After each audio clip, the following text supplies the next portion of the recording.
Hello. Busy आहात का तुम्ही? नाही हो, ते रुपाली ताईंना त्रास होतोय. आम्ही ताईंना आम्ही एकच इथे आहे ना. मिली पाहिजे रुपाली ताई. अरे गप रे बाबा, कशाला दुसऱ्यांना मारतो.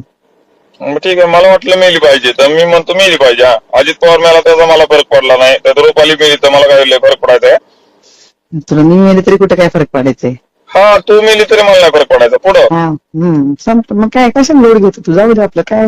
आम्ही फोन केल्यावर फक्त उचलून द्या, एवढी आमची इच्छा आहे, बाकी काय माझी नाही चालणार ना. पुढं नाही का, मग करत नको जाऊ का फोन. नाही केला चालतोय. पुढे 4 दिवसापूर्वी माझी एक ऑडिओ क्लिप व्हायरल झाली.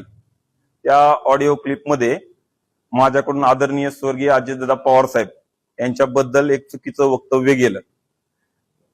सुरुवातीलाच मी या वक्तव्याबद्दल मी समस्त अजितदादा यांचे कुटुंबीय, समस्त बारामतीकर आणि अजितदादावर प्रेम करणाऱ्या महाराष्ट्रातील तमाम जनतेचे हात जोडून माफी मागतो. सदर घटनेत मला पश्चाताप झाला असून त्याचे प्रायश्चित्त म्हणून मी उद्या 9/6/2026 रोजी सकाळी 8:45 पासून स्वर्गीय अजितदादा यांच्या अपघात घटनास्थळी 1 दिवसाचा अन्नत्याग करून आत्मक्लेश करणार आहे.